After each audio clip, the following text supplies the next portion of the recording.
times. Oh, it says it's recording on my end on the YouTube.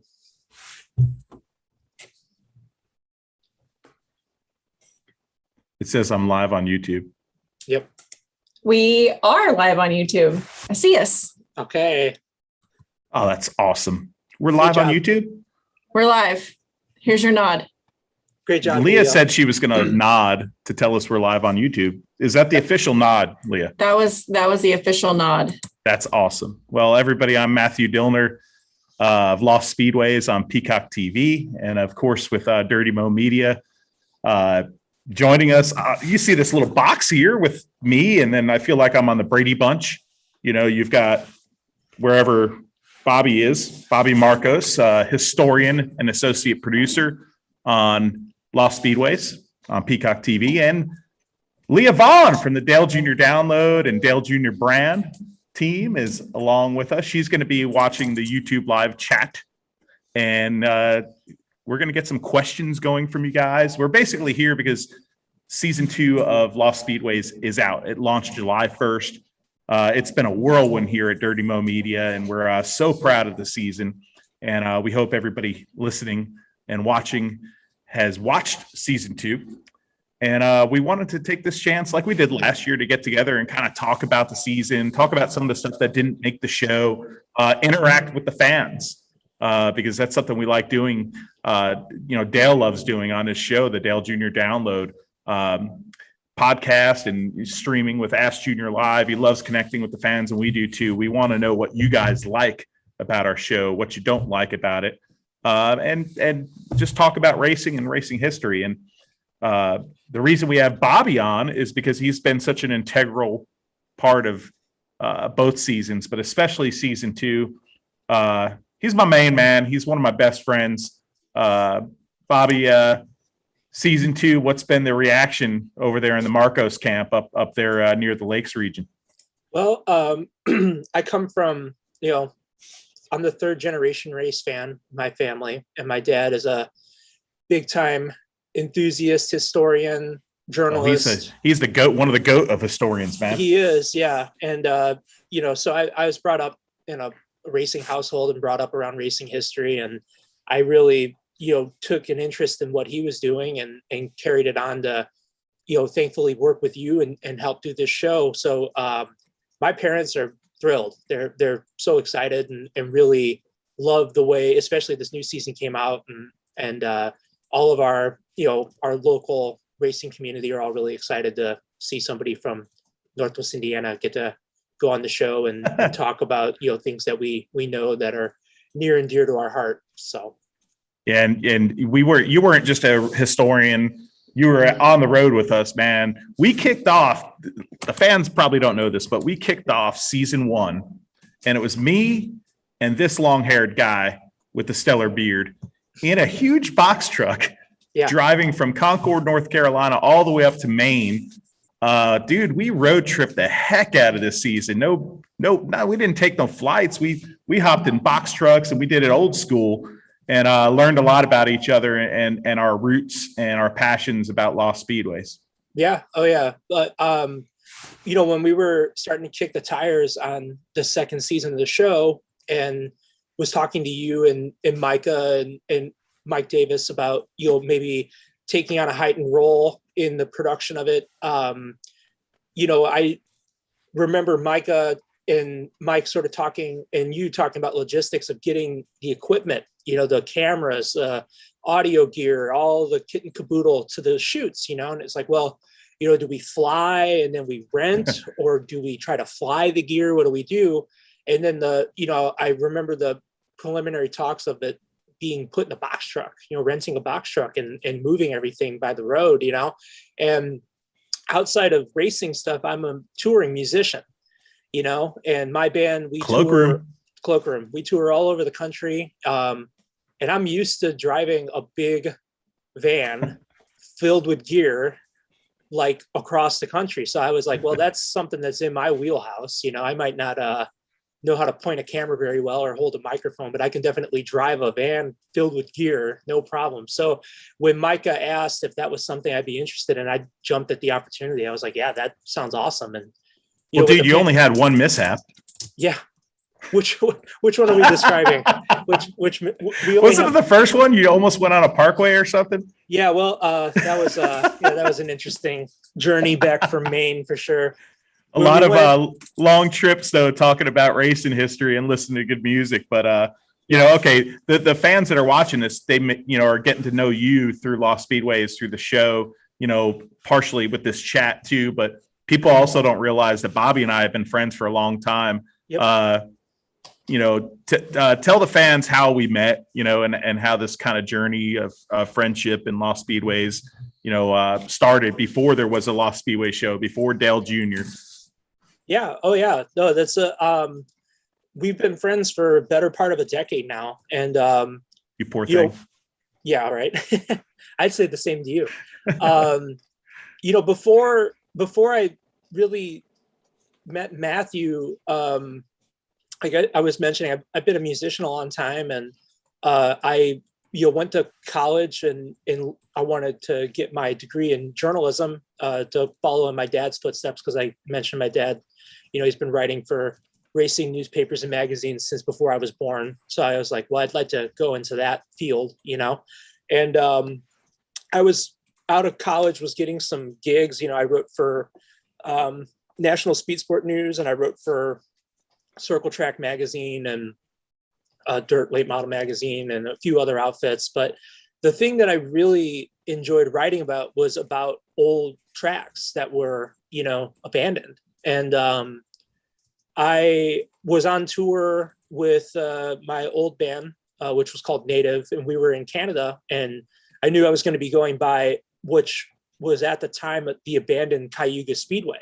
Yeah. And I was like, whoa, this is a really wild opportunity. I'd really like to check this out, And this was before we had like internet, phone data plans in Canada. So I was like, I remember being at like a McDonald's and getting on the Wi-Fi and bringing up the directions to drive there. And I was like, okay, like, I think I can kind of figure this out. And my bandmates were so like not into this. And I was like, I'm going to like drive us out into the country in Canada, and I'm going to break into this racetrack because I want to take pictures of it, Anyway, long story short, that was the first time I ever wrote about a Lost Speedway, and I did that for Circle Track. And then I did another one about a track in Iowa called Tunis Speedway, which was an old dirt track. And I took my fiance, Lindsay, there, drug her there and made her walk around the place and take pictures with me. But after doing a few of those, I really got into the subject of just abandoned racetracks and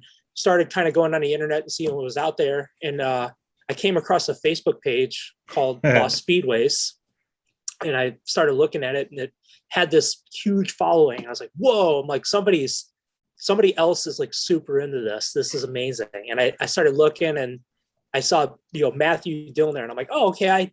I've seen that guy on TV. Like, I know he's like a guy that's on like NASCAR. I'm a guy. Yeah. He's just a guy that's his guy.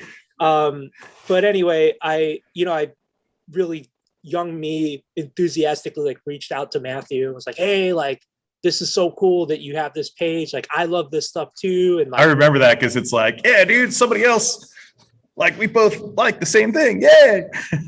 and I feel like, maybe, I'm sure like some young person coming out of nowhere, like, that you've never heard of. Cause I've been in racing. I've been a race fan my entire life, but I haven't like been in racing. You know what I mean? Like I'm not like a known person at all. I've just always been on my dad's hip since day one. But anyway, after we messaged back and forth for a while, we set up a phone call, and there was just like an immediate connection on the phone. Like, I think we talked about everything, like speedways wise, racing wise, and we liked so many of the same things. And we kept in contact. And then I remember you were going to come to Indianapolis. Yeah, I did Eldora. Yeah, I did Eldora. Yep. And then I had that day between Eldora and Brickyard.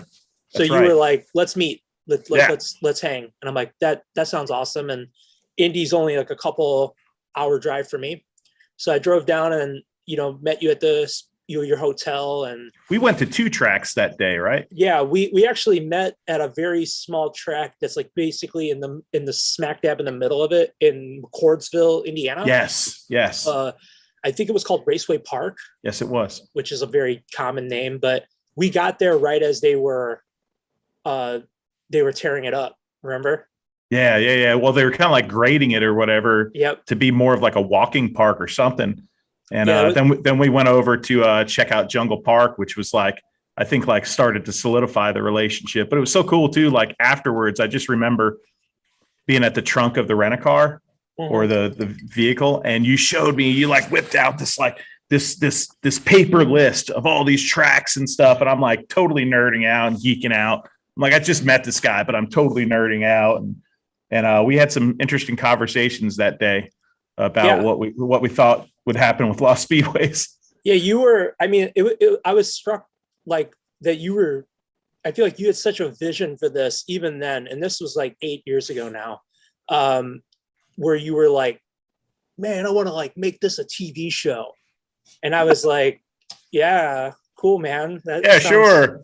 That sounds cool. Yeah, I want to do that too." You know, like I'm like, this guy's really like out there. I want to go on a yacht, and do this. Yeah. I think I even like remember coming home and telling Lindsay that. I'm like, that guy was like pretty far out. Like he had like some really like ambitious goals for this whole thing. Like I'm like, be cool to like have a blog maybe, and like people like read the blog. Like that's about the ceiling on this deal.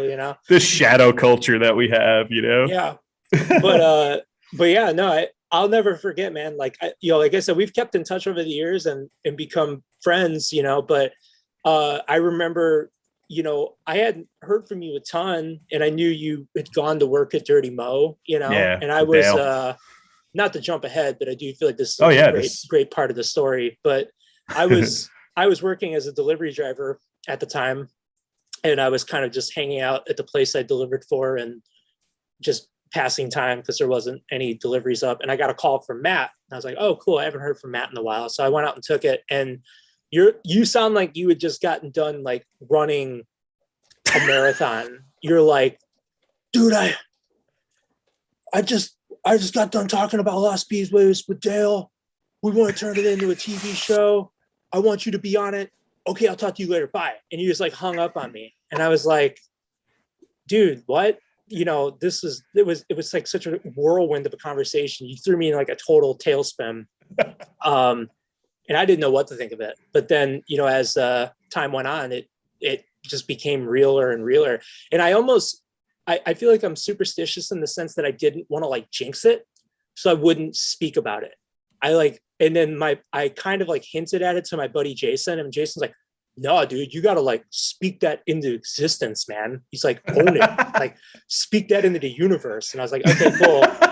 We're going to do a Lost Speedways TV show. He's like, yeah, dude, you are. And then sure enough, it happened. It's amazing. It's just to think like the OGs, man, me, you, Kyle Rizak, up in Canada, and then Dale kind of, made it all happen, and I'm not afraid to say it, for us, his passion, discovering that he had the same exact passion as us, that we kind of thought we're in this shadow culture.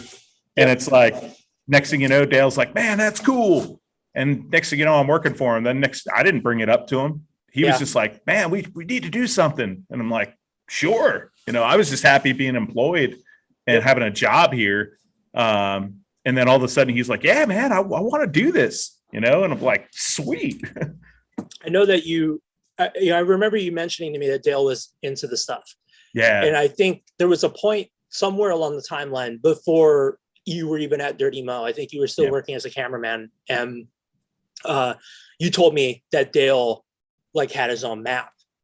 And I remember like thinking, as someone that at that point I'd never met Dale, I was like, dude, that is so cool. That is just like the coolest thing to me, because it is like, as far as like racing nerd culture goes, I really believe that like what we do is the nerdiest. Like it's the nerdiest. Leah agrees. She's laughing. Yeah, it is. And I'll own that for sure. But it's like a tick above like guys that are in the stats. Like I feel like I love stats. Yeah. but stats and the maps, I feel like Where the would you maps- equate it to, like comic book collecting? Like all the nerdy things, like playing Zelda back in the day. I feel- Off kind of culture, kind of weird things, but I think it's worse than comic book collecting. It's like if you had a map of where all the best comic book stores in America were, then that's equating to what we are doing. all like right, it that's is like fair. it is the most obscure, like nerdy thing. And I've never, anyone that like isn't into it, I have a hard time like explaining it to them. It's like, yeah, I mean, we have like a map and we like plot where these old speedways are, and then but now at least we make like a TV show out of it. So it's not like just weird, weird stuff. How many tracks are on the map? Do we know? Oh, I can look right now on how many. I think we're over 2,000.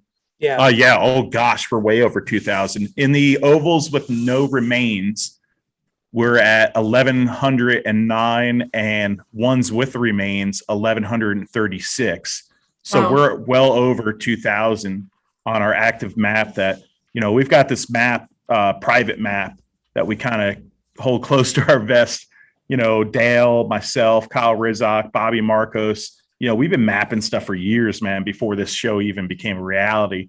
And it's like, Leah, the other day I was like, had this nerd victory. I'm at my desk and I'm going through some history in the 30s, and I find this ad that was unrelated to what I was searching for. And it had this hint about this race, and I'd never heard about it. And it was this street course through Philadelphia.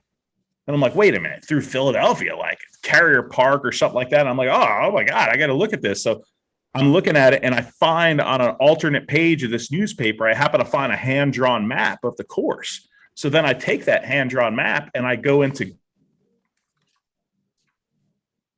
Google, and I'm zooming into that area of Philadelphia, and I see the cross streets are all still there, and even the curvature of some of it, and the park still exists. And I'm like, oh my God.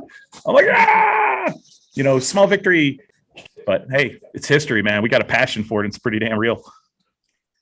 Should we get to some of the questions from our viewers on YouTube Live? Heck yeah. We got a lot I of love them. it. We got a lot Sweet. of questions. The first one we're going to start with is from Carrie McGowan. She wants to know, how long does it take to film one episode? I feel like there's so much cool stuff to talk about that there's a lot of footage that we don't get to see. Yeah. So talk about how much research you guys do before you go to the track, and then on site, how many days, how long are the days, stuff like that. Well, the research part of it takes weeks. And that's rushing to do it, right, Bobby? I mean, between the two of us, we got thrown in a pickle last year, and we had 2.5 weeks to get 2 tracks done. Mm-hmm. And we basically kind of, we put our kids to bed. I'd put my kids to bed, or Lindsay there would go to sleep, and we'd be working at night and seeing each other on the computer at 2, 3 in the morning. Yeah. So we kind of got it done, but usually a few weeks of research for sure on each track, deep diving into history, not just like skimming.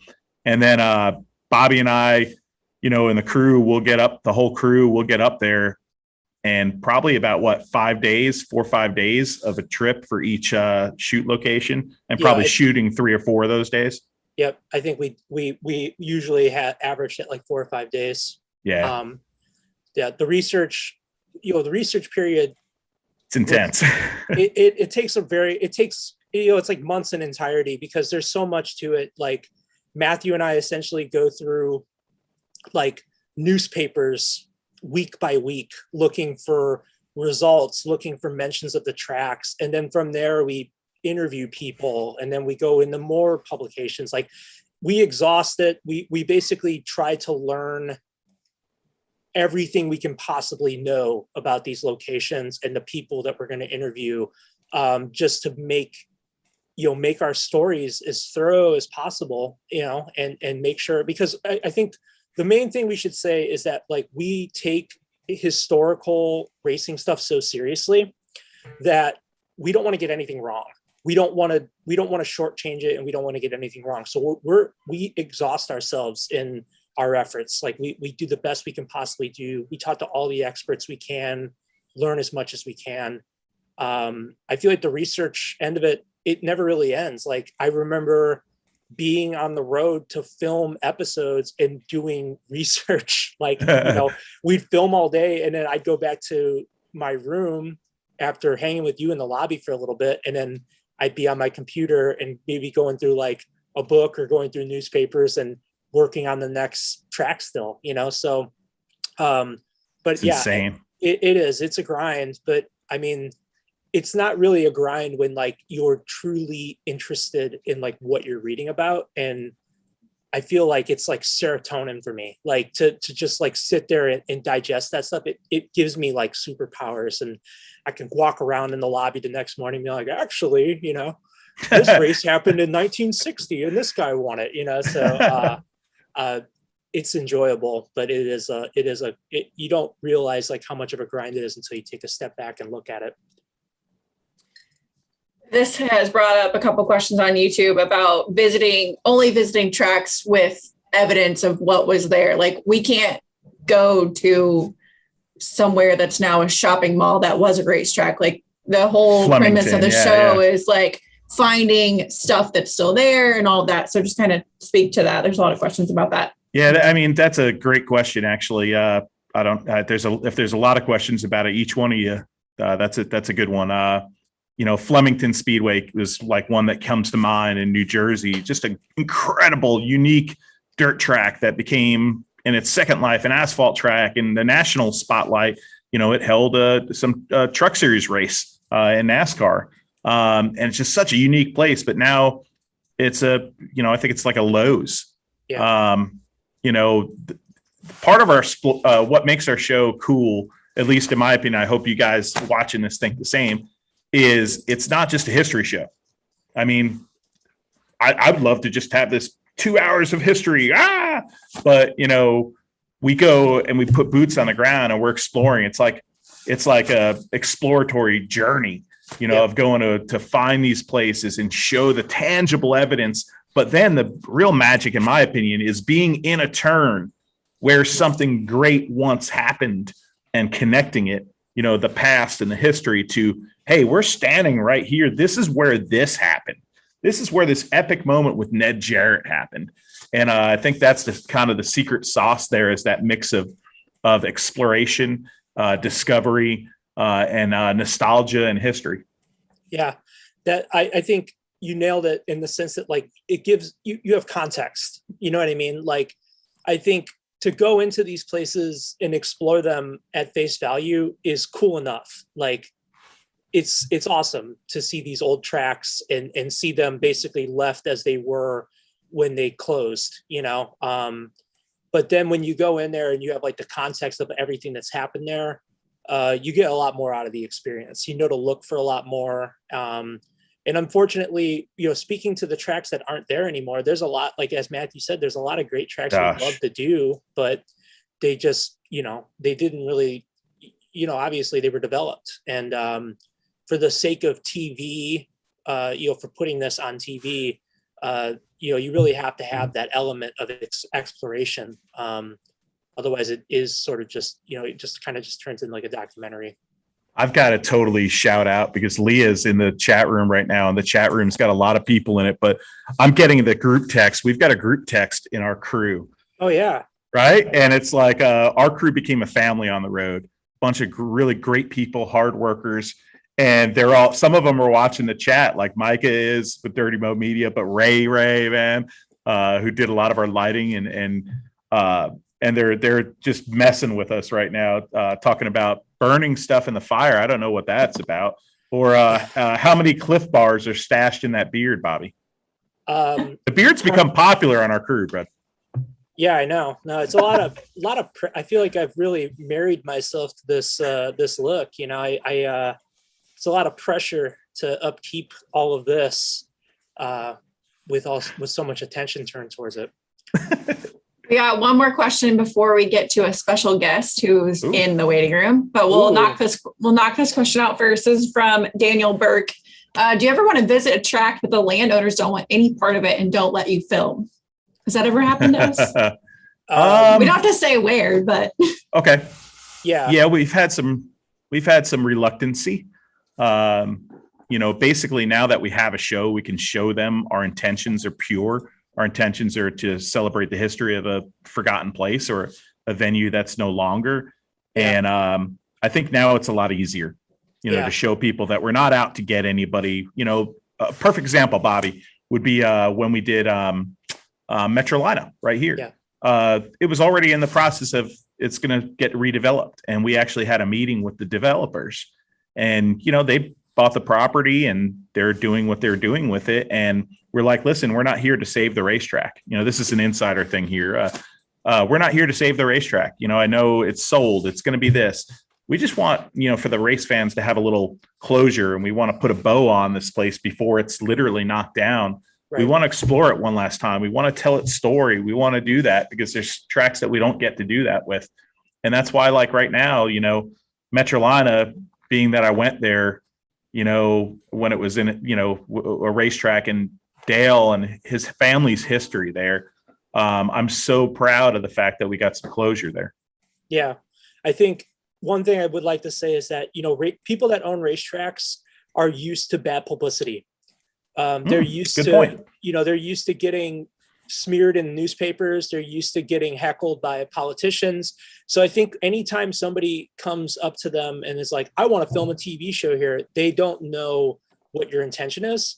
And I think that we always have to try to lead with the fact that, like, we're race fans first, before we're media people, before we're anything else, we're race fans. So we would never want to do anything to harm the sport, harm the track.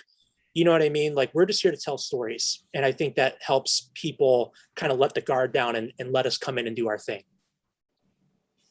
All right, let's invite in our special guest. Matthew, if you want to start the intros, I will admit him in. Nice. This is awesome. Popping in like the joys of technology here. Oh, I see his name popping up. He's muted right now. Well, there he is. There he is. There's our guy. Boys. Rodney Rodriguez. Yeah. How are you guys? I love it. Rodney Yeah. Rodriguez, folks, is on season 2, the very popular Texas World Speedway episode. He was our historian for it, and is a radio personality in the Texas area, and big time in Texas racing, and somebody who, really came in clutch for us with Lost Speedways. But, I got to tell you, like, learning the Texas scene and the Texas dirt scene, this guy's got a radio show there in Texas. He's a personality in that, and he's really on the inside of some of the Texas racing scene. And Rodney, we were super proud of having you on the episode. What's it been like? Have you seen the episode? What did you think? Oh man, I have to tell you, it turned out beautiful, and it's one of those very surreal moments to go back and watch it, because you guys put that together so nicely, but at the same time, it just rips your heart out to see the place, especially with the old footage. I mean, you go back and you watch everything that happened there, and then you see the way it is now, and it's funny, guys. What I've noticed is, since that episode came out, since season 2 has come out, I've seen so many folks. I don't know if they're trespassing or what they're doing, but they're like going back out there to see it, to see Texas World. It's like, just be careful, guys. Be careful when you go there. Yeah, it's slowly disappearing, isn't it? And, it's something that getting to know you that day, it was incredible, because before our interview, the three of us, Bobby, we sat in the stands there while the crew was getting ready to get the lighting right and do all this. And it was kind of interesting for me. I didn't really know you that well at that point, bud. And to sit there, and I could totally tell the emotions that you were going through even before that interview. Yeah, that day for me, it was an honor, obviously, to be a part of that. But just the whole week leading up to that, I mean, like you and I talked about, we had just gone through just a major freeze here in Texas. Yes, it had been hell week the week before. So to get to go back to Texas World Speedway, it had been so long since I'd been there.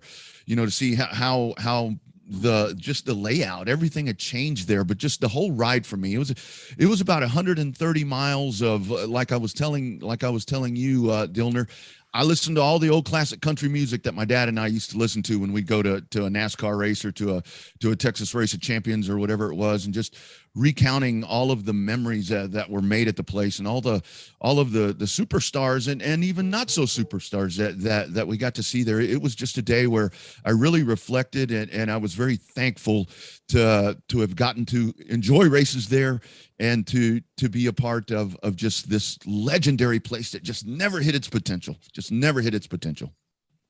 And just that experience driving there, I can remember, driving in the back of my dad's pickup truck to Islip Speedway, or even all the way up to Connecticut.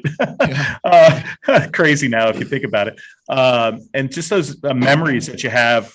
Bobby, went to races with his family his whole life. Yep. And there's just something about growing up at a racetrack, and then when it's gone, you don't realize what you got until it's gone. Yeah. Go ahead, Bobby. I'm sorry. Oh no, I it's funny you saying that reminded me of, we did the episode on Pennsboro, and I had such a similar experience to that too. When Matthew and I can relate to what you're saying. It's like when Matthew and I went there, going back to the track, seeing it close, seeing it as a shadow of its former self, and then going and sitting where you used to sit, it brings back so much, that you don't expect to come back to you. But it is sort of like a sensory overload, I loved that you had so much experience at Texas World Speedway, and we could sit there with you and kind of see it through your eyes, because I feel like after I met you and talked to you, I even went for another lap. And I was like, I feel like I'm seeing this place as a fan now, and not just like a historian. I'm not just here to do the show. Like all of a sudden I'm like, wow, I'm really appreciating all the little nuances, Yeah.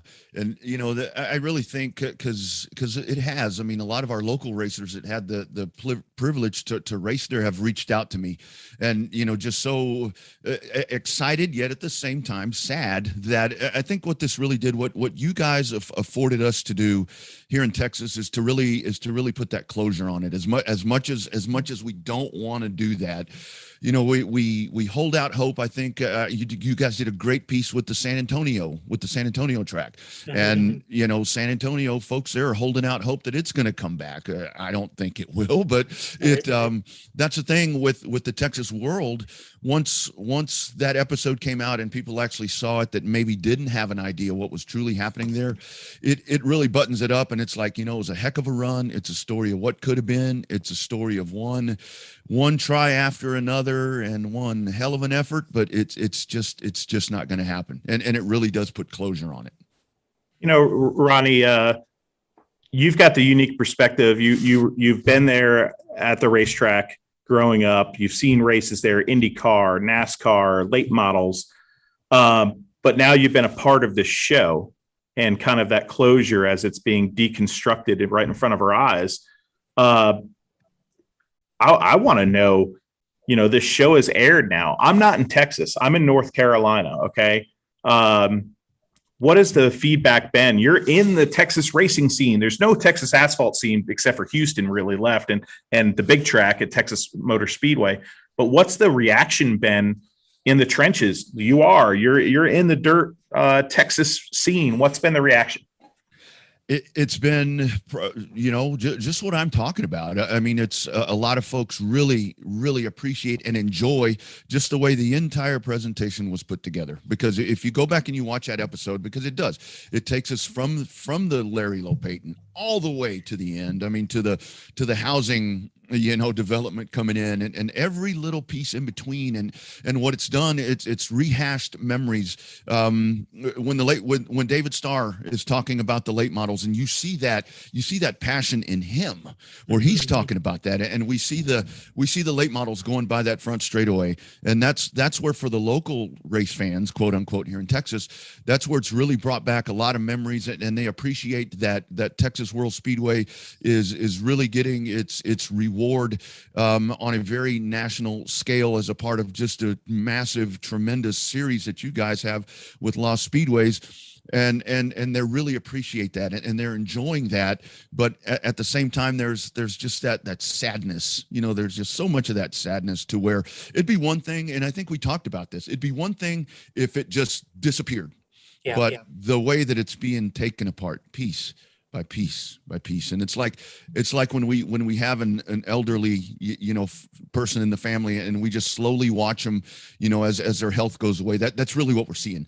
And I think folks are like, it's heartbreaking, but yet I had one guy called me, and seriously, my voice is cracking now just talking about this. I had a guy that called me up and he said, well, I'm glad the old lady's getting what she deserves, because she was really good to us for a long time. And that about sums it up. That's cool. It is cool. A unique approach to them developing that property. This is like maybe the only instance I ever saw, and I'm sure the sheer magnitude of the property has something to do with it, but most of the time it's gone, like you're saying. But like when we walked up, Matt and we went into a panic, because we're like, oh no, did we just miss this track? Like, we just brought this whole crew down to Texas, and I don't think we just saw level ground, and we saw the hill, and I'm like, dude, I think we seriously screwed up here, So we quickly ran up the hill to the top, and we were able to look down and see just half the track. And I'd never seen anything like that before. I don't think I've ever seen, what a sight. Oh, I mean, it's the only lost super speedway in America. There's ones in Europe, of course. But it's such a unique thing in the American landscape right now. And it's really neat to put our eyes on it, even though it makes us sad, especially you, Rodney, who's been there. But, we always talk about you appreciate things while you got them. Mm-hmm. You look at Texas right now. We talked about in the San Antonio episode, the Texas asphalt short track scene has completely dried up. There's Houston right now. That's the only short track left. And by God, we need that track to survive. But, a lot of the racers, they have to go 500-600 miles away to have a local track that they could race at. And you just saw it right there. Corpus Christi, I believe, has been deconstructed since we did the show down in San Antonio. Longhorn in Austin, which was a lost speedway right outside of city limits, is now being redeveloped. And there's nothing tangible there anymore. And it's something there. The toothpaste is out of the tube, and I don't know if we get some of that back. But whatever's left in it, we sure as heck got to use it right.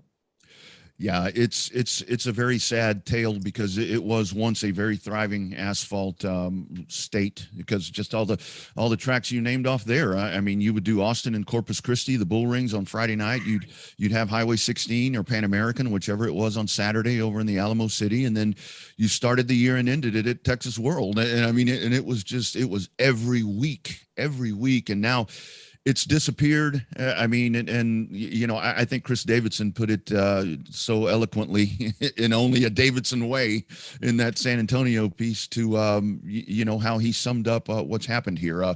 We've got a big truck race this weekend, 10,000 to win at that Houston track, and thank goodness we have that. But it's it really is sad, but Texas World really was the one kind of the benchmark there. And the one thing that it really hurts, and a lot of folks have mentioned this to me, is, it was just a little ahead of its time back when this idea, came to pass. The location, it could have made it. yeah, just wasn't right now. I mean, you centrally located to all these major hubs in Texas. You do that around 1990, and I think we might have been all right. I mean, maybe there wouldn't be a Texas Motor Speedway. I mean, but thank goodness we have that. But it's truly a tragic one of those love stories with Texas World. Yeah, and I got to tell you, having you on that show was very special. I hope everybody down there in Texas is kind of spreading the word. Our show on Peacock. Peacock's put out a pretty big commitment to motorsports, and they're going to continue that through all their relationship of, obviously, with NBC, having IndyCar, having NASCAR. But this is an extension of that for Peacock in the motorsports venture that they're making besides their entertainment programming. And it's something that I'm very proud of. Bobby and I, and I'm sure you probably feel the same way.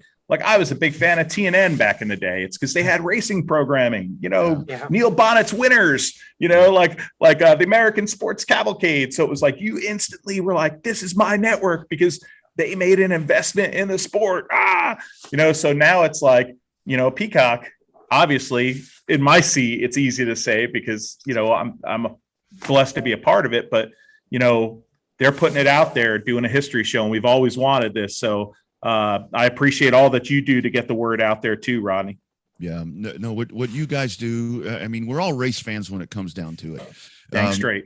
Whether we're chasing, tracks that are thriving, or whether we're chasing tracks that used to be thriving, that's what it's all about. And if you really look at it, and I do applaud, what you guys, season 1 was just amazing. Season 2, I've been through it a few times already. And just, you look what the NFL does. The NFL, they've got not just games, they have all of this alternative programming. MLB, They have all of this alternative programming, NBA. And now with the commitment that NBC is doing there with Peacock, with programs like yours, it just proves how big our sport is and how many of us race fans there really are. Just thriving. Real quick, I got to ask you something. You just hit on something right there, watching all the episodes and stuff. Besides the one that you're on, what ones what stood out to you this season, watching some of the other episodes that you were like, oh my gosh, I didn't know that, or was you just fell in love with? It's just not that season 1 didn't do this, but it seemed like season 2 was just very detailed in the storytelling and just the way that every story is carried out. And season 1 was great. The blue one, I have to watch it anytime I sit down with a 6-pack of beer and there's nobody around. I'm going to watch that blue one again, just because, Gary. But no, it's just the very descriptive storytelling and just the whole chronology of each one of the racetracks, and it's very evident in the Texas World one, but all of them.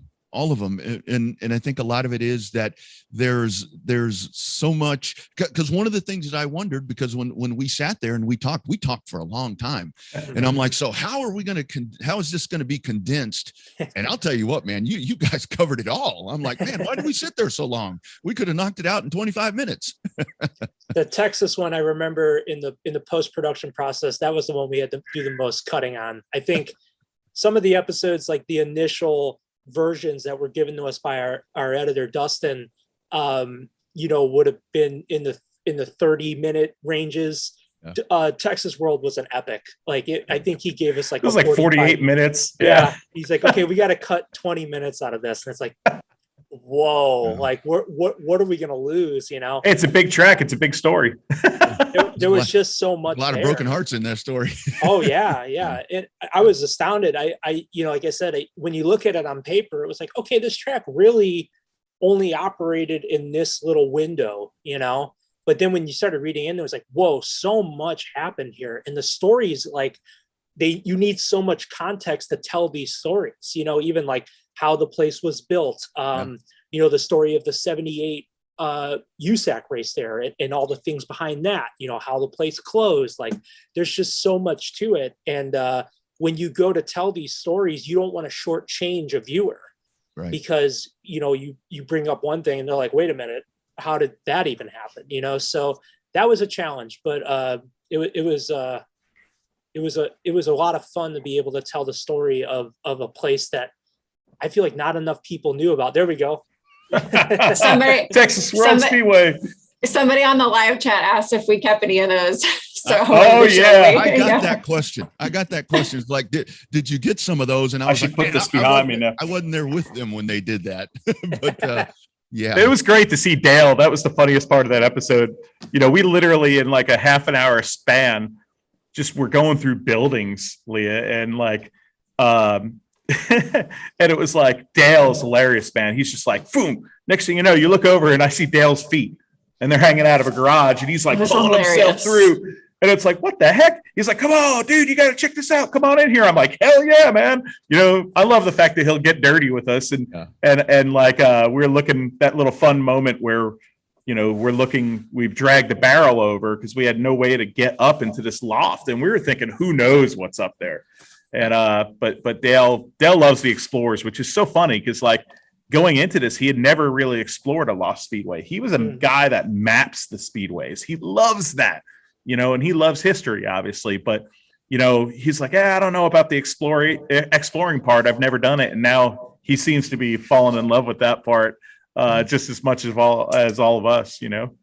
You know, one of the things that you guys that I really liked that you showed in there, we didn't go into detail about it. I don't think at any point, but when you're walking through what the grandstands were, where you see all the shifting, and what really happened there was all of, the dirt and everything started eroding under there, and that was really it. That was after the shootout too, and all of that, and that was when everything got condemned. That was, grandstands. That was really where, no spectator events. And then just the massiveness, if that's even a word, of turn 4 with that tunnel. My goodness, Lord. That you can't exaggerate that dip with the tunnel kind of collapsing. Yeah. You can't exaggerate, you can't even exaggerate. It's such an incredible dip. A race car can't go over that. And standing on it was kind of eerie, and standing in those stands where it was what's underneath us. Yeah. Oh, Yeah. It's well done. You guys just did such a great job. And I mean, not just with that one. I mean, all of them. It's just you hit all the details. I mean, all the details are there to where I've had folks that folks like to watch documentaries or whatever it may be. I've had so many folks that have reached out just where they found lost speedways. I had a friend contact me a couple of weeks ago, and she said, I like investigating things that are condemned or that are abandoned or anything like that. And she said, I came across lost speedways and I'm hooked. And that's really what this does. And it's just, you guys are top notch with everything you do. I was so impressed with the presentation that you had that day. It's well done, man. Just well done. Well, Rodney, we appreciate you being part of that episode of Texas World Speedway on Lost Speedway Season 2 on Peacock TV. You, my friend, keep on doing what you're doing in radio and PA at racetracks and everything you do out in that Texas scene. It's because of people like you that know the history and keep it alive, but then are actively involved in the grassroots part of your sport in your state, in your region. You're keeping tracks alive by doing the things you're doing. So thank you for that. And I know we'll have a friendship forever and a bond because of our passions for the sport. And because of that, I love you, brother. And I'm really appreciative that you're part of the season with us. Absolutely, man. Love you guys. Thank you. And as well, just keep doing this, man. Because like I said, we're all fans at heart. And it's guys like you that bring new people into the sport. And that's really what we need. Thank you, buddy. Thanks, Rodney. All right, guys. Bobby, Leah, thank you. Take care. You bet. All right, man. That was cool having Rodney on with us right there. But yeah, I'm sure there's some fan questions coming in. Got a lot of questions. Yeah. Patty James, is someone keeping all the bottles with dirt or asphalt that you collect? I think there's one on the table right there. This one is San Antonio Speedway. The funny thing is, I don't know where my season 2 bottles went, my jars. Yesterday, I went over Dale's and I picked up a few things because you look at the when Dale's talking on the camera with the desk behind him, there's some artifacts and stuff in the background. That's kind of our little office-y, headquartery area for some Lost Speedway stuff. But like this helmet was there, and this is my father's helmet when he raced at Islip Speedway before I was born. So I went back there. I'm like, man, where's my jars at? So I don't know what happened to them, but we do have sets of jars from all of them. Bobby's got some, I've got some. We have them in our little office area right there. Yeah, so there's something that we take seriously. In fact, I had a bunch of dirt that came. I went to the National Dirt Late Model Hall of Fame, which Bobby and his father Bob help with the induction process there. Great place in Florence, Kentucky. And I brought a section of the last section of the fence, the guardrail from Metrolina season 1. It's all gone now. So I brought that guardrail, and in the process, a bunch of dirt clods came out of it. So it was like, oh, sweet. So we had some extra dirt from Metrolina. So I took it and put it in a big old, there were some friends, we were all tailgating. I took it and put it in a big old Ziploc. And we met this kid there that Bobby took around the Hall of Fame that was just on fire. What was he, like 6, 7 years old? He was on fire for history. Yeah, I loved our show. Oliver. Yep. And so at the end, I was like, hey, man, if your car's not far away, come here. So I took him a little Ziploc bag, and Bobby and I made him a little Ziploc bag of Metrolina. So he'd have that piece of Lost Speedway's history with him when he brought it home for being such a big fan. So pretty neat, but we still have all that. Yep.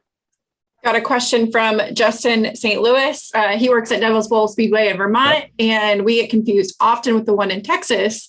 And there's also one in Virginia and one with a similar name in Buffalo. Do you guys run into a lot of overlapping track names? For sure. Hey, tell them about the the first day, Bobby. Remember, of our crew going to Cleveland County Fairgrounds. Some people called it Shelby. Yep. And you and I hopped in the car. Who did we hop in the car with? It was with Jasmine. Oh, Jasmine. Yeah. So we hopped in Jasmine's car, and you and I have got our coffee, and we're just like talking about racing, just totally being you and me. And I'm looking up, and I'm like, damn, this don't look like, downtown Shelby, like here. I'm like, what's going on here? And like, I don't know which one of us noticed at first, but there's also another Shelby Lost Speedway. Yeah, in the same town.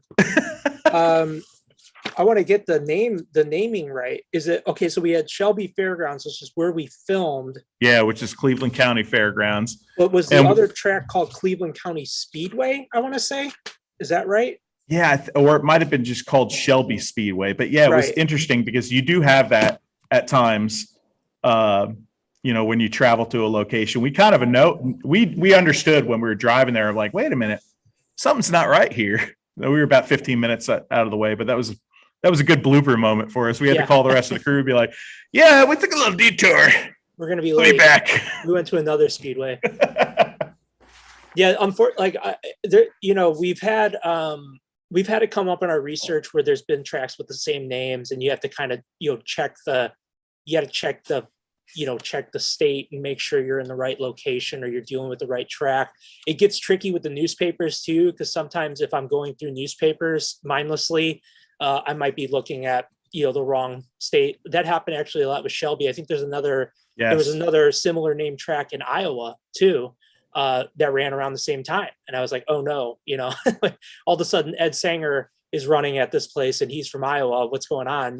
So you thankfully we were able to catch it, but yeah, there are a lot of tracks that share names, unfortunately.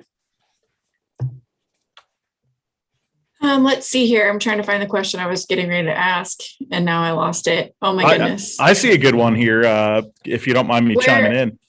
Oh, I must have. So check this out. Somebody, Warrior Steve, wants to know, of all the crew members on the Lost Speedways crew, who would win a foot race? Bobby, I'll let you answer that. I saw that one. I would like to think me, because I run every day, but I don't know. I would say, I've seen some impressive feats of running on our crew. I think Brosan would give me a good run. James, our Brosan. Cameraman, yeah. Phil Beebe, he demonstrated his running expertise on the San Antonio shoot. When you run, you look like Tom Hanks in the movie. I do. Yeah, Forrest Gump. Yep. Especially when you have your hat on, brother. Yeah, exactly. Got to tuck my hair up. I don't want to mess it up, right? But no, I would say Brosan would give a good run. Steven's pretty built. He's in the gym a lot. Yeah, I say he would surprise us. I bet. Hoop's got those super long legs. I bet Hoop would be fast. I think Jared ran.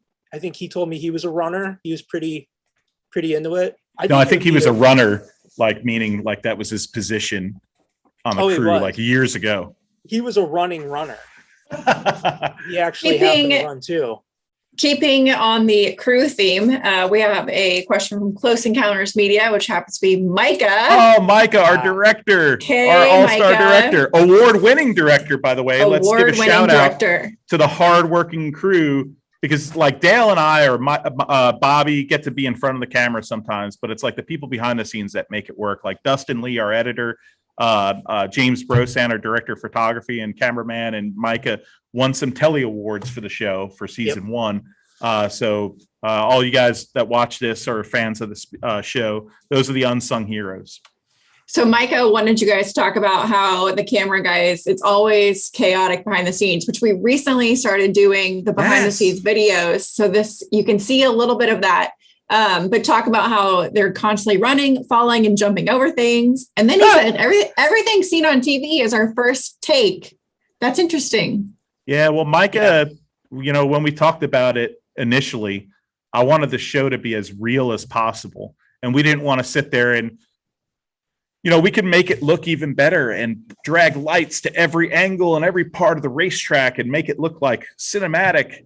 But we wanted it to be also like reality. When we show up and Dale and I are exploring, the camera starts rolling when we walk in, and these guys are running to keep up with us. Yeah. And it's real. We don't say, hey, stop. Can you say this way and do it this way? No, it's reality, man. It's Dale and I in our good and in our bad, like stumbling, bumbling, whatever. It's just reality. And the cameraman, Phil Beebe, took a huge fall at San Antonio. He stepped in I don't know if it was a hole or something. Next thing you know, down goes Frazier. He flew. We were walking. We look around where'd Phil go?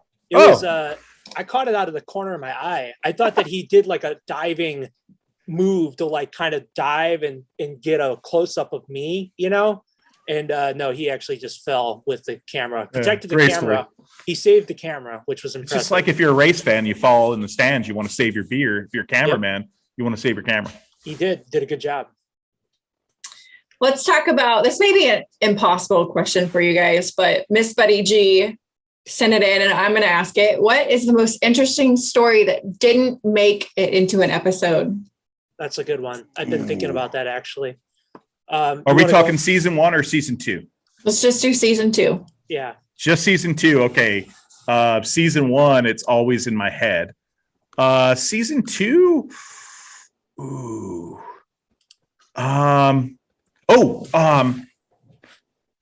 We couldn't really connect it, and it didn't really fit with the plot point of our show as much. But I'll say this. Columbia episode.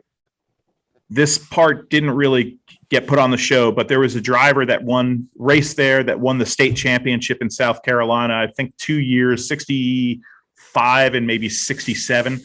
Joe Penland, very popular race car driver back in those days. Well, in the 70s, he was caught in a massive auto theft ring that stretched across all these multiple states from Florida to Maryland, Delaware, Virginia. It was crazy. And he was one of, I believe it was 18 people in prison for it. The FBI called the sting operation, Operation Ambush. And, the story about that was incredible because here's this guy that raced there and had this kind of side life of crime.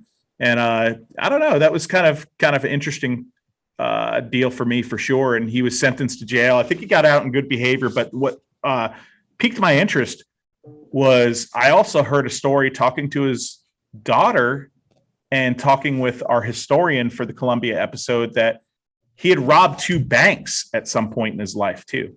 And at one point he had hid the money in a restaurant and came back with a gun, the story goes, to retain his money that he had hidden in this restaurant and then left. So, some interesting things. That family still races. Dylan Driggers, I believe, is the name of a family member that's still within motorsports. But the Penland family, he was a mainstay in South Carolina racing history, and just some weird little things like that. But Bobby, in your research, I know you've got some stories probably that are absurd that we never got on the show. Yeah, the one that came to mind immediately when you and I were kind of kicking the tires on this topic was, for the Pennsboro episode, we did a lot of research on the 1982 Dirt Track World Championship, and we even talked to a few of our guests about this. We had fully intended on developing this into a subplot, but unfortunately had to cut it for time. But for me, the story that I love the most that did not make it on air was the story of Charlie Swartz's cheese wedge. Yes, the cheese wedge. The cheese wedge. Basically, to sum it up quickly, in the early 80s for dirt late model racing, you were seeing the wedge era, which is when they were putting the big plexiglass side walls on the cars for downforce, and the cars looked like wedges, like that you would stick under a door. They were shaped very weird, like as big as possible, to take up as much space as possible. And they started to put some rules restrictions on everything. Exactly, there you go, good reference. And for the 1982 running of the Dirt Track World Championship, they had height limits or minimums, and Charlie Swartz from Kentucky, basically looked at this rule book and was like, well, they didn't say how tall the car could be. They said how tall the plexiglass can be. The plexiglass can only be so high, but they didn't say how tall the car could be. So basically he came up with a car that looks like a literal block of cheese. Like it was, and you can go on the internet and you can see pictures of this car, but it was huge. It was super tall. It was taller than him, the back end of it. He had to climb up into it, like a sprint car almost. And he showed up with it, and we asked promoter Carl Short about it. And Carl said that car caused him more trouble than anything else in his career as a promoter, that basically every single other driver in the pits came up. They're like, you're not going to let him run that, are you? And he's like, here's the rule book. Show me where he's illegal. Like, he just read between the lines, and it was a one and done. He ran that race, and no one else would ever let him run it again, but he dominated that weekend. So it was outlawed, and it looked just like a cheese wedge like this. Yeah. Like most cars were down here, right? The roof. And this thing, like, just looking at video of it that we found, through Marcos's collection, this thing was absurd, Leah. Like, it was like 8 foot tall in the back, and it was like, what the hell is this thing? Yeah. Like, it was like, what? It's crazy. Yeah.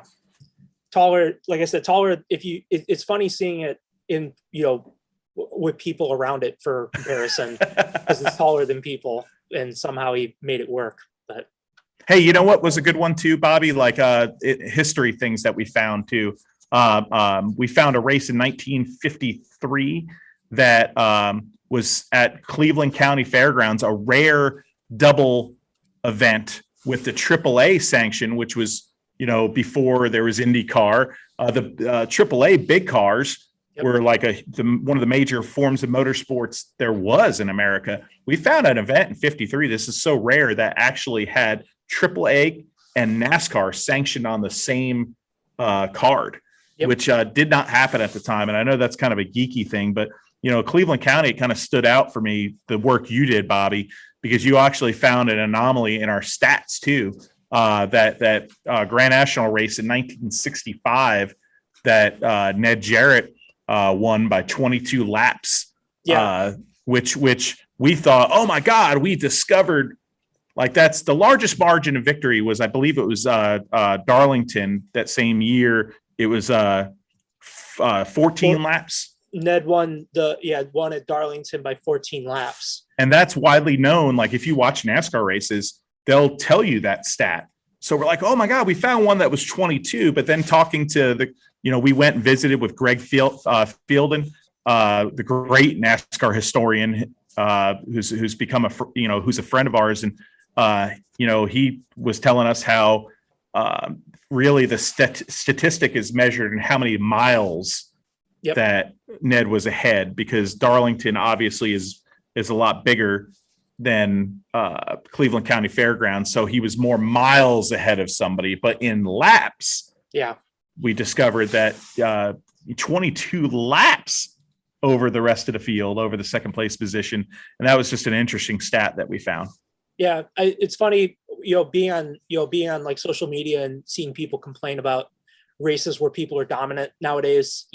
Kyle Larson leads a race for a long time. People don't like that, or anybody else does it. And I'm like, people used to win NASCAR races by like whole laps. Not seconds. We're talking like full laps. Yeah. And my first one, Dover, 1985, Budweiser 500, Bill Elliott lapped the field. Yeah. Ned that day at Shelby Fairgrounds, he was ahead by so far, and it was getting so late in the day that the promoter was terrified that Ned was going to break down and they were going to have to lengthen the race for everybody to catch up. They were running out of daylight. And they're like, what are we going to do if this guy breaks down? You were just holding their breath from the finish. So that was another one that came to mind as well. And Cleveland County, we also found that anomaly found that really cool history tidbit that Freddie Smith, arguably top 3 best dirt late model drivers of all time, an absolute legend, won his first race at Cleveland County Fairgrounds in the hobby division. So just little finds like that are just notches, not notches in our belt because it's not puffing our chest, but it's like the discovery part of it is so interesting to learn that and know that even if we don't use it in the show, there's so much discovery and learning going on. Yeah, no, if anything, the more you read about it, I think the more context you get for racing as a whole. And the thing that is most satisfying for me is like, if I read something like that, like, okay, cool, 1967, Freddie Smith, he won his first ever, rookie class division race at Cleveland County Fairgrounds. It's like, wow, that connects to so many other things. Like all of a sudden I have a wider understanding of what racing was like at that time, and it all kind of feeds into each other. But there's so much research we do.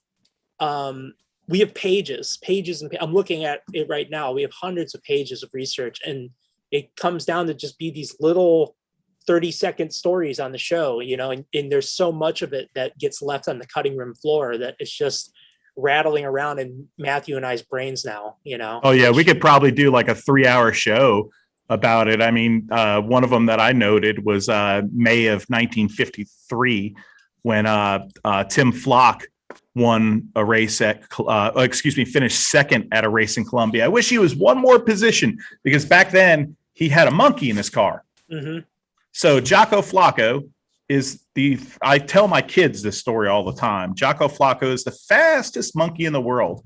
Jocko Flacco was a rhesus monkey that the car owner of that car, the number 91 car, they made a little seat for Jocko Flacco and they mounted it in the race car in the Hudson that Tim Flock drove. And they gave him his own little uniform.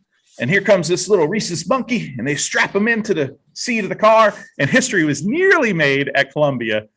He finished second. It was only a few days later that he won a race with a rhesus monkey in the car. So to this day, that was at Hickory, the only rhesus monkey to win a NASCAR sanctioned race. Yeah, that might be tough to top that. I don't think that's ever going to happen again. Yeah, I don't think so. Done. Yeah. Oh man, if he had only had one more spot, that could have made the Cleveland show, buddy. Yeah. Well, excuse me, the Columbia show. Like I said, now that's just in your steel trap for the rest of time. I've forgotten like all of my school, like all of my schooling is just gone. Like every time I do research for an episode of Lost Speedways, it's like, cool. I no longer know how to do algebra. I just push that out one end to make brain space for this, for this 50 years of history here. So that's okay. This stuff's much cooler than algebra anyway. Matthew, I feel like I've heard you talk about this. S-Spoked01 on YouTube is asking if anyone is going to the Moonshine and Racers reunion in Mount Airy this weekend, hoping to run into Matthew Dillner there. Will Matthew Dillner be there? Yes, I might be going up tomorrow night for a dinner up there as well. But yes, Saturday morning, there's an autograph session between 10 and 12. Old cars, race cars, moonshine cars. There's going to be, I've heard, I've never been to it, food trucks, but there's going to be these moonshine contraptions that people make and you could buy. I don't know how that works, but it's going to be a big racers reunion up there this weekend, Mount Airy, North Carolina. One of the guys that's on our show, Bill Blair Jr., who's in the Daytona episode, he kind of organizes this whole deal. And he's an absolute treasure to North Carolina and in general racing history.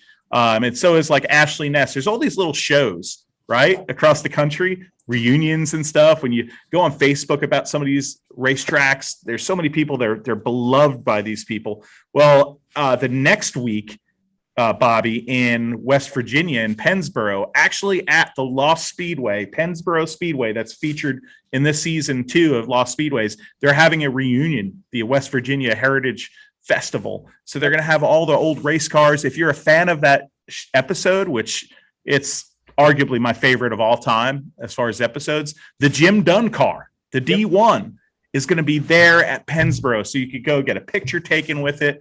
I'm going to go to that one as well. It's not a work thing. They're not sending me up there, this and that. I just, Bobby and I connect on this because we do this show, and it's just a blessing to be able to do it. And we're thankful, but at the same time, we really love these people, and we love these stories, and we love these tracks. And it's like an absolute honor to go up there. And I can't wait to go back up to Pennsboro. Yeah, if you're a fan of the show, definitely check out both of those festivals, because you're going to see a lot of the people that were on the shows, and a lot of the cars. You're going to see a lot of the artifacts from our episodes. It's really cool how much what we do on TV ties into these great festivals that are helping preserve the history of our sport. We're getting a request, possibly a demand, because it's a hot topic on our YouTube channel right now when you guys are talking about all the research and all of that. A Lost Speedways coffee table book. Man. Can I have a coaster in it? Sorry, Seinfeld reference. I feel like I love hearing that people are interested in this stuff, because I feel like when you and I are in our world, I feel like I'm just boring people, and I feel like I'm just like bugging everybody with this stuff. And it's cool to hear that people would actually even want to like digest something like that, and like look at a book of it, because in my mind, it's like, okay, I'm glad I learned it. It's in my brain and it might come in handy, but like, the show's highly entertaining. But I feel like anytime I'm hanging out with people and I'm like, yeah, in 1953, this happened, they're just like, okay, this guy's pretty weird. Dude, this is right here, by the way, Leah. You haven't gone on the road with us. No, I have not. But Bobby and I in a car in a big box truck for like 13 hours, we literally jam out to like crazy good music, but we're literally nerding the entire time. Then when we get to the hotel, you figure we'd be sick of each other. And it's like, all right, man, hey, what are you doing? You want to go to dinner? Yeah, okay, we'll go to dinner. Get back from dinner. Hey, you want to go down to the lobby? We go to the lobby. We got a race on. We got our computers out. We're just talking about it. And it's like, all right, this is it, I guess, and it's cool to know, like you said, people are actually interested in it. And we think it's a kind of shadow culture, I always call it. But really, this show is taught people how cool our sports history is. And I'm super proud of that. Yeah. Like I said, that's our safe spot. We know that we're interested in what we're doing with each other. So that's we keep it in the safe space, but we don't ever want to bore anybody with it outside of that. So, but if people want a coffee table book, that's a very interesting we got to get with Peacock on that. Yeah. I would love for there to be a way to share our research with people that were interested. Like if you really dug the show and you really wanted to know, this stuff doesn't do any good just sitting on my computer, and I've got hundreds of pages of stuff. So I always look for ways I can share this with people that are really interested, because in my mind, that's preservation. Our ultimate goal is to preserve the history of our sport, because the sport's rapidly moving away from the past, So Matthew and I, we've made it our life's work. So how can we keep this important history here forever for the next generation? Well, that comes through sharing it. It doesn't come from me holding onto it. No, I'm the gatekeeper. If you want to know, you got to come through me. It's like, no, this stuff is for everybody. You know what I mean? So we're going to look in the ways. I've got some ideas on that as far as sharing our research, once the episodes are out. It's like, well, you'll see things from the show, but you're going to see a lot of things you didn't see too. And if you're interested, you can go read it. You become the historian. We need new historians, kind of like in Maine. In the Arundel episode, we found people that are young and interested in history. Yeah, and it's like, that's awesome. Paige. Yeah, Paige is great. She's an amazing historian up there. And we had Steve Pellerin up there, who's on this side, Bobby, who's like, maybe late 50s or something like that. And then, here comes Paige, who's young and just on fire for racing history. And Justin St. Louis, who was on the chat there, he's big in the New England scene, not just in current day racing, but in the preservation of the history of racing. And people like that, or Nick Tito, young people that are interested in it. Yeah. Just our buddy Kyle Jones in Ohio. He's awesome. Just huge awesome resource. people out there, man, that are just like on fire for history. And they're like, this isn't just like a book, some boring book like in history class, man. This is like some sketch stuff sometimes. This is some outlaw stuff. This is some dark stories or weird stuff, and it's pretty cool. And it's neat to think that some young people think it's super cool too, like our little buddy Oliver, man, at the Dirt Track Hall of Fame. That dude, he's the next generation. Yeah. He's going to be better than the rest of us. I'm going to put out a formal request that anyone that's watching this, all young historians, please get in touch with me. Because I've had a blast meeting other people that are, my age or younger or a little older and that are interested in this and they're passionate about it. Because I grew up being the only young guy in my circle. I was around a lot of older guys and I was digesting all their stories and it's been cool connecting with other young history enthusiasts and learning from them and kind of establishing this network. Because like I said, there's going to be a day when we are the historians, when we are of age, we're barreling towards that. And I think the stronger our network is, the more obvious and the more preserved the history will be. We gotta keep this stuff around for the next generations. So reach out to me, find me, please. At Bobby Marcos on Twitter. Mm-hmm. I'm easy to find. I'm not gonna sit here next to my NHRA drag racing trophy and not ask this question from Shannon. Yes, I love it. From Shannon B. Is there any drag strips on your map? Yes, we thought about doing lost drag strips. Yes, we have. There is serious thought about doing an episode on a drag strip. There's serious thought of more road courses. There's serious thought into Canada. There's serious thought into Europe. Someday I'd love to go to Europe. Some of the lost circuits over there are just amazing. But drag strips, yeah, why not? A lot of the drag strips, though, all that's left is a strip of pavement.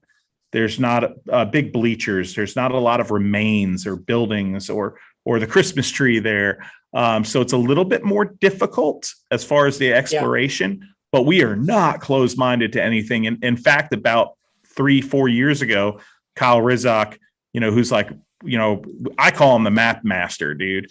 He's like so much more like next level compared to Bobby or Dale or me. The dude is insane, man. He's awesome. But like we've been mapping drag strips now. So any help, pointing out cool ones, we love it. We don't pretend to be experts. Even with history, our approach, Leah, we like Bobby and I talk about this all the time. We don't want to go to a place and, consider ourselves like know-it-alls. Because like that's something we don't like. We don't like people that are know-it-alls. So why should we be that? We should be the people we want to be in life. And our approach to it, nobody knows it all in racing history. It's impossible. So like it's a never-ending. Bobby and I talk about it all the time. It's a never-ending quest. So the more we can open ourselves up to education and especially drag racing. Fans, man, reach out. We love to hear suggested tracks and places. Yeah, we've made a conscientious effort when we're picking the tracks, especially with last season and where we're at, just to kind of look at the types of tracks, the types of racing that happened there, what eras they ran in. We try to keep it, variety so that we give a better representation of racing as a whole. And it's not just, this is a NASCAR show or this is just a Carolina show, So we'll get there as we rapidly, we expand. But, drag strips, as Matthew was saying, they can propose like a logistical, some logistical problems too. It's like, with an oval track, you have so much to explore. And with some drag strips, you've got a straight line, and a lot of them don't have the grandstands. A lot of them don't have any of the facilities. They just left the strips. There's a strip out in the woods. And it's like, well, this was an amateur dragway in the 70s. It's like, this is really cool, but for making the show, for making it larger than life the way that we do, we really need to have all the elements there, So if anybody knows of any places with, we're looking for grandstands, we're looking for towers, anything like that, definitely let us know on the Lost Speedways community page. We appreciate to hear about it. Yeah, we do have a community page on Facebook. that is super, super busy with a lot of interaction, and we love it. So, in Dirty Mo Media, our social channels too, come on, man, bring it. We love it. We this isn't a lie. Bobby and I geek up when people want to know stuff or share their knowledge. Yeah. I learn from it every day. I appreciate it.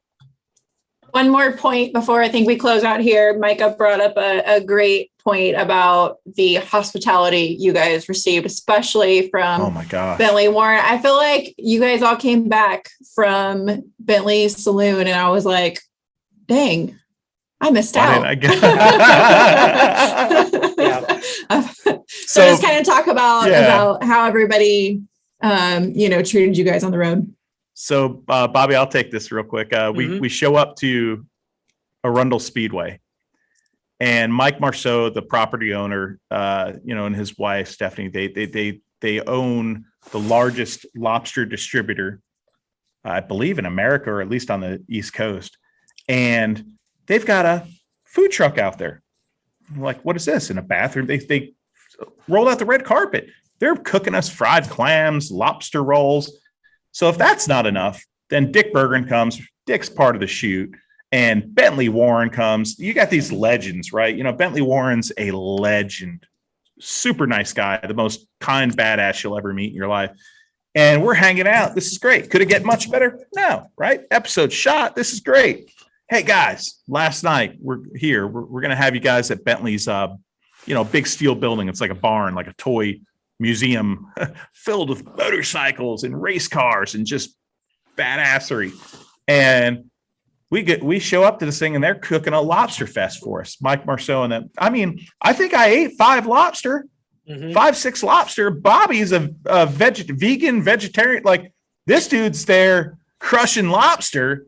Like he's like Stone Cold Steve Austin crushing beers on his head. And I'm like, my God, we're drinking beer and crushing lobster with Bentley Warren. And what great human beings that we met along the way, man. Yeah. It wasn't just, obviously that was a great way to start the season. That was insane. Definitely surreal for Matthew and I to hang out with someone that we grew up watching racing, who we thought was like Superman. I had Bentley Warren posters in my room hanging up. I didn't have, like superhero, action hero posters. I had Bentley Warren standing in his super modified. And I was like, that's the dude right there, so to grow up and be there at his museum with him, and he's showing us his old car, he's feeding us, and we're drinking old style with him. That was like, well, we can just go home, right? Like, we don't have to even try to top this. Like, let's just like, one episode's enough. We're good. Like, I'm done at least, but everyone at every shoot was so cool. And it was from, wanting to take us to dinner to giving us care packages on my end of it, the historians that came out and they brought their picture collections, they brought trophies, they just brought all this stuff they wanted to share with me. And I was overcome. I was just like, I can't believe that everyone is so incredible. Everyone is so nice. And it was an experience I'll never forget. Everyone was great. And I can speak because I'm an outsider, but the Dirty Mo crew, everyone that worked on the show, the Lost Speedways crew,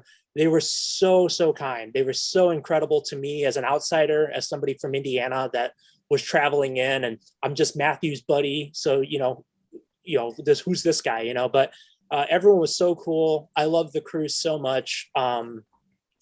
They showed me the time of my life. It was the most fun I've ever had. And everyone that worked on the show, everybody that that had us into their places, that came out to the shoots, that helped us put the show together. Thank you all so much. Everyone was just incredible. It was, like I said, it was just the experience of a lifetime. Yeah, it's so funny because it's like people look at us because we're in front of the camera, or Dale, kind of, the faces of things like Lost Speedways out there on social media. But it's really all those guys, the Wes Pedengills, the Stephen Pellerins up there in Maine, the different people that stepped up for us and gave us the opportunity to tell the story in the way they did. And, right now we're seeing that a little with our character spotlights, Dirty Mo Media social channels. Bobby, you've been writing articles, little blurbs and little paragraphs about some of these unique characters that we talked to on the show, from historians to race car drivers, that really made our episode. Like we go explore the track and that's part of the soup, part of the recipe in the soup, but then there's the spice here and the onion here. And that's all the people that really lived it and can bring it to life for us. And the character spotlights, I'm so proud of those, on Dirty Mo Media. And we're continuing them this week to shine light on people that don't get the light shined on them. Yeah. True legends of our sport that maybe aren't the mainstream legends, but in their region, in their time, at their racetrack are freaking heroes, man. Yep. And it's so cool to be able to shine the light on people like that. And, I was talking to Bentley Warren last night and Lisa Warren, his girlfriend, and they've watched the episode, I think 3 times at Arundel. And it's just neat to see people like that too, streaming. Bentley Warren is, I don't even know how old he is, buddy, but he's getting up there, but he's like American badass. Here he is like, all right, I'm going to go figure out how to stream this. Yeah. And it was easy because like people that don't stream think it's like this scientific algorithm when it's actually easier than hooking up cable or anything like that. And boom, they've got all their content at the fingertips, and now it's cool, man. Bentley Warren's on Peacock. Yeah, that should be a promo in itself, man. When we were at the Hall of Fame, I got to meet re-meet Charlie Swartz, and Charlie, he and his wife, they watch all the episodes too. Anybody can get it figured out and watch it. My parents did. My parents aren't super technically savvy, but they did it on their own. They didn't need me to come over there and hook it up for them. So nice. Peacock's made it much easier to get on and check it out and watch all the episodes. And I got it right on my phone right here, bro. Yeah, I mean, exactly. Seriously, I just, the app is right here, Peacock, and it just pulls right up on your phone. And all I have to do is hit Lost, and it comes right up, Lost Speedways. And oh yeah, there's Lost Speedways. I know those guys. And it's right here on my phone. I could, do it to my TV. I could whatever. All the episodes of Lost Speedway season 2 are right there, right on your phone, man. Yep. Right on your tablet, on your smart TVs, or your Fire Stick if you got it, or your Roku. It's pretty cool the way the game's changing, and the people that aren't streaming yet. Yeah, that's something Mike Davis asked me. I want to know too from some of these people why, if you haven't watched the show, if you haven't watched Lost Speedways, and hey, why? Tell us why. Let us help you understand. Or convince you to go check it out and give us a chance because we really are passionate about the show. So is Dale. Yeah. Dale's super passionate about this show. And he's the one that really made a lot of this happen for a sector of the sport that doesn't get light shined on it. Here's this superstar of motorsport that could just do what he wants. And he's shining a light on a sector of a sport that's forgotten. And that's just cool. That's super powerful. And I don't think there's a person out there, even if you aren't a Dale Jr. fan, if you're a fan of the show, that doesn't realize that guys like that actually care and are putting forth the effort to do something like this. And, I think we'd be remiss if we didn't thank, we sit there and we thank our crew, right? But yeah, man, Dale, Mike Davis, the folks at NBC, we Peacock, those people that really made it happen for us.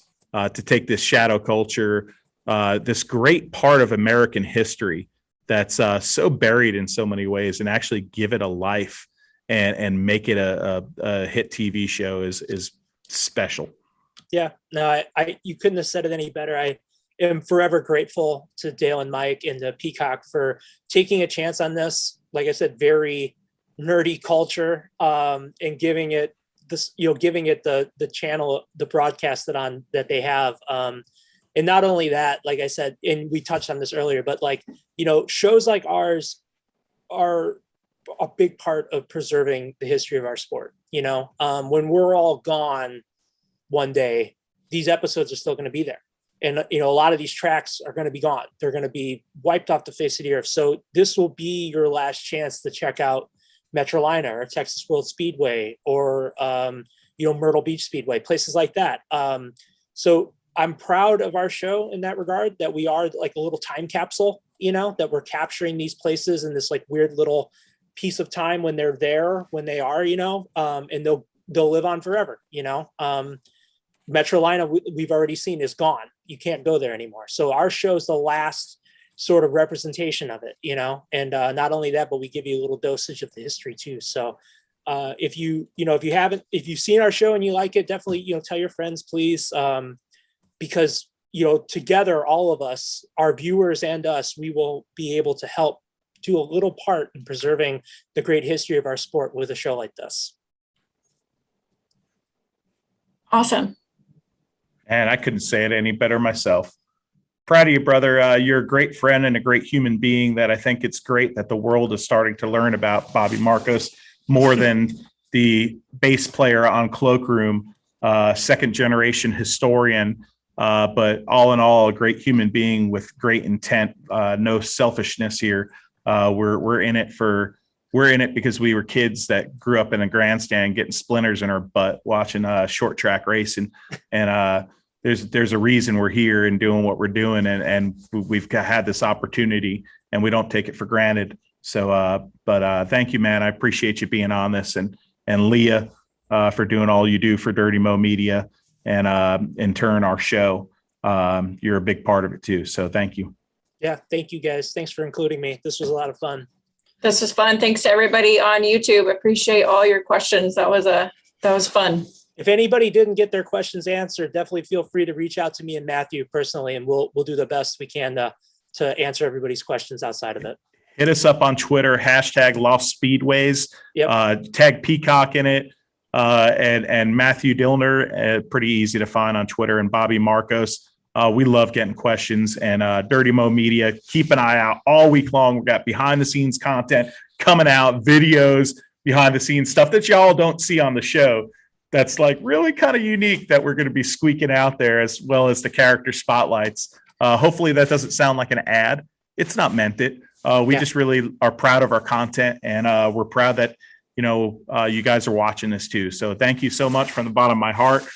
From Dale Jr., Mike Davis, the executive producers of the show, Bobby Marcos, myself, Leah, the entire Dirty Mo Media and Lost Speedways crew. I'm Matthew Dillner. I just want to say thank you, and we'll see you at the races.